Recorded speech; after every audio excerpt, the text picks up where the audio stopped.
पदारविन्दं मुखारविन्दे विनिवेशयन्तम् वटस्य पत्रस्य पुटे शयानं बालं मुकुन्दं शिरसा नमामि बालं मुकुन्दं शिरसा नमामि।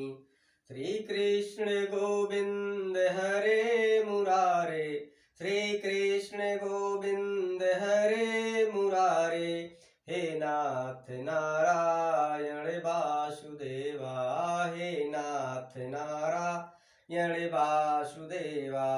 जिह्वे पिबस्वामृतमेतदेव जिह्वे पिबस्वामृतमेतदेव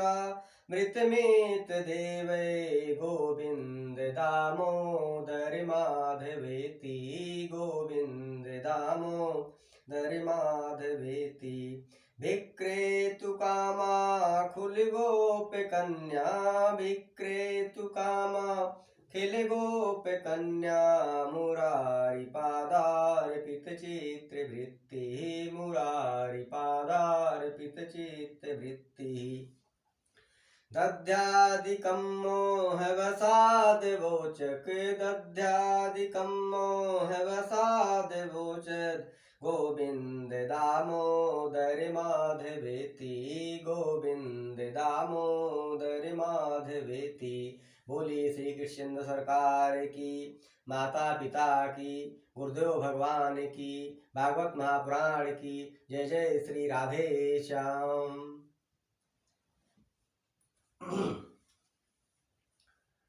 अब कथा प्रसंग में जो राजा परीक्षित हैं, जब इनको सारी जानकारी हो गई कि अब हम जो इस तरह के मेहमान हैं वह केवल 7 दिन के हैं, तो वास्तव में परीक्षित बहुत सौभाग्यशाली हैं कि उनको ये पता है कि कम से कम अभी मेरे पास 7 दिन है, 1 हफ्ते है। और हम लोगों के पास जो मायावी लोग हैं, हम लोग दुनिया में हैं, वास्तव में हम लोगों को ये नहीं पता है कि हमारे पास कितने दिन हैं, 7 दिन है भी या नहीं है, क्योंकि यह जीवन जो है बिल्कुल क्षणभंगुर है। तो वहां जो राजा परीक्षित हैं वह बहुत थोड़ी देर के लिए शोकमग्न हुए और फिर उन्होंने सोचा चलिए हमारे पास अभी 1 सप्ताह है।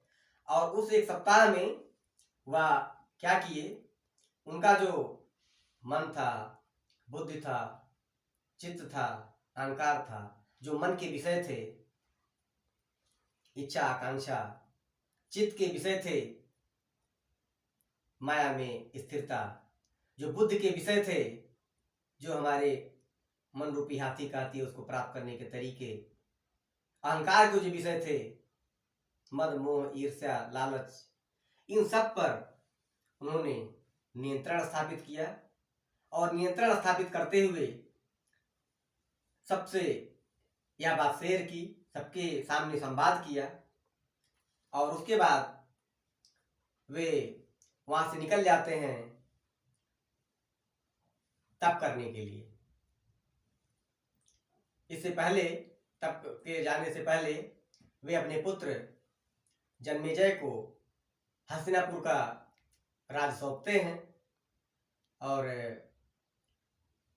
अपना घर बार छोड़ करके तप करने के लिए जाते हैं।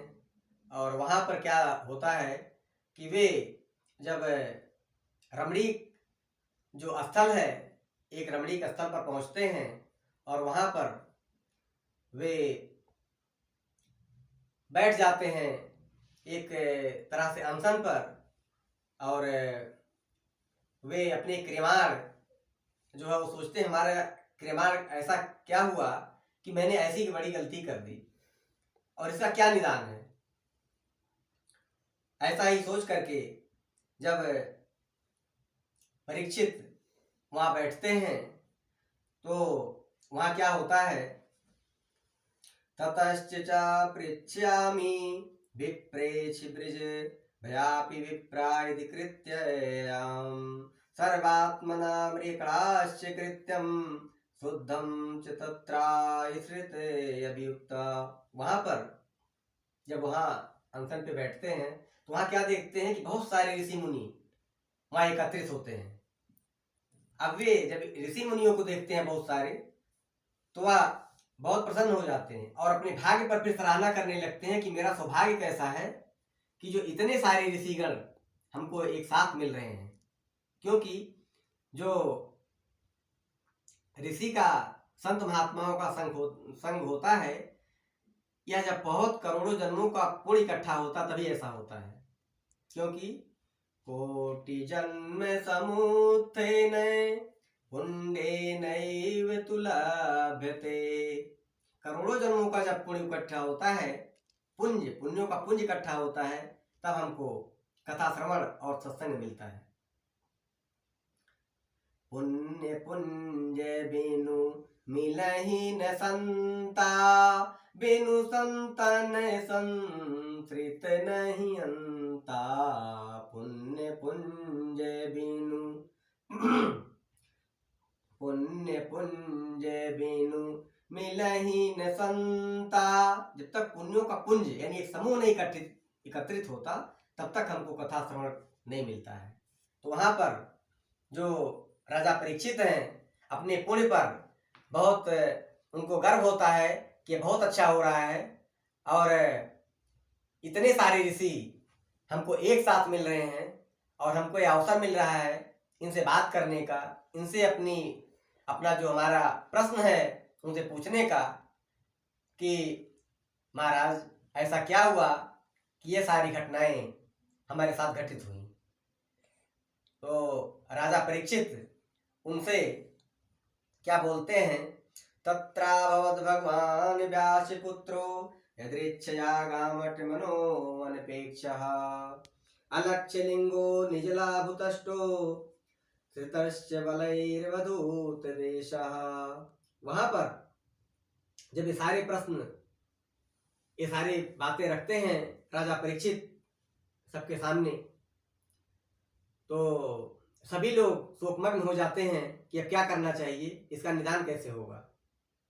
तो उसी समय वहां पर जो अवधूत वेश में सुखदेव जी, व्यास जी के शिष्य एवं पुत्र सुखदेव जी वहां पधारते हैं और उनका तेज ऐसा है कि सारे ऋषि सम्मान करने के लिए खड़े हो जाते हैं और वहां वो विराजते हैं। तो वे बताते हैं, राजन तुम बहुत भाग्यशाली हो, तुम्हारे पास कम से कम एक हफ्ते समय तो है, सप्ताह तो है, और आपको नहीं पता है कि ऐसे भी लोग इस संसार में हुए हैं जो बहुत कम समय में, यानी मार्क्स खटवांग जो थे, उनको पता चला कि हमारा अंत निकट है, तो केवल 2 घंटे में उन्होंने भगवान को प्राप्त कर लिया। आपके पास तो अभी 1 सप्ताह है। तो इस बात को सुनकर के प्रसन्न होते हैं राजा परीक्षित, और हमारे जो सुखदेव जी हैं उनको यह निश्चित करते हैं कि आपको हम 1 सप्ताह में इन जो ये कष्ट है, मृतलोक का कष्ट, इससे मैं दूर कराऊंगा और आप परम पद को प्राप्त करेंगे। भोग तो आपने पा ही लिया, आपको मोक्ष भी मिलेगा। ऐसा मैं भगवान की कथा, ऐसी रसमयी कथा सुनाऊंगा जिससे आपका शोक मोह सब कुछ दूर हो जाएगा। तो यहाँ पर हमारे सुखदेव जी जो हैं वो कैसे हैं, उनका क्या रूप है, और उन निर्गुण भगवान की उपासना करते थे वे। लेकिन भगवान के जो लीला अवतार हैं, मधुर अलकावली है, मधुर प्रसंग है, उनको ऐसा मोहा कि वो निर्गुण से सगुण की तरफ मुड़ गए। सगुण धारा उनको पसंद आ गई।